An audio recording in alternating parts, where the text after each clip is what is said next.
Priya, milk food engineers, Kolhapur, Maharashtra से। पिछले 18 साल से हम लोग डेयरी और फूड प्रोसेसिंग मशीनरी बना रहे हैं। हमारा मकसद कस्टमर के हिसाब से क्वालिटी और कस्टमाइज सॉल्यूशन देना रहा है। 16 साल पहले हमने राज हाउस पेड़ा में खवा machine, peda machine, paneer press in जैसी बहुत सारी मशीन्स दी हुई थी, पर आज 16 साल के बाद भी उनकी मशीन्स बहुत अच्छी तरह से और इफिशियंसी से वहां पे चल रही है।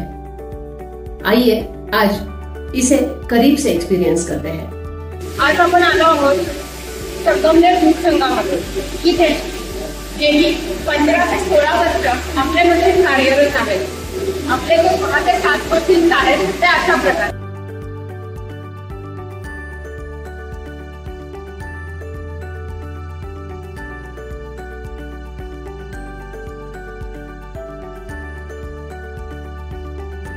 आपल्यासोबत संगमनेर दूध संघामध्ये काम करणारे संतोष गाडेकर सर आहेत। आपण त्यांच्याकडून ऐकूया मशीनविषयी त्यांचा एक्सपिरियन्स काय आहे।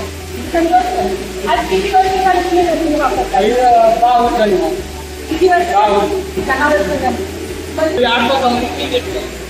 8 तासामध्ये 300 किलो फळाचं प्रोडक्शन रोज तुमचं चालू आहे आणि ते सगळं आपण आता पाहिलं की खवा कशा प्रकारे बनला जातो। याच खव्याला राज हाऊस या ब्रँडने तो पेढा जातो। त्या पेढ्याच्या आपण थोडेसे नमुने बघणार आहोत। आपण आता आलो पेढा सेक्शन मध्ये राज हाऊस पेढा। तर आपल्या बरोबर आहेत पेढा सेक्शन ते वाघमारे सर। वाघमारे सर, आपण सांगा तुमच्याकडे जे आपण पेढा म्हणते ना त्याच्यामध्ये तुमचं दुधाचं प्रोडक्शन किती होतं? 24 तासामध्ये किंवा 6 ते 7 मशीनबाबत तुम्ही काय सांगता?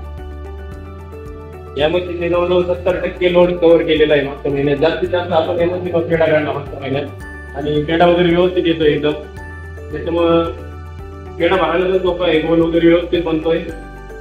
प्रोडक्शनला पण जरा हातभार लागते, सोपे पद्धतीने। ठीक, आपण दिलेल्या रिप्लाय बद्दल मिल्क इंजिनियर धन्यवाद। थँक्यू।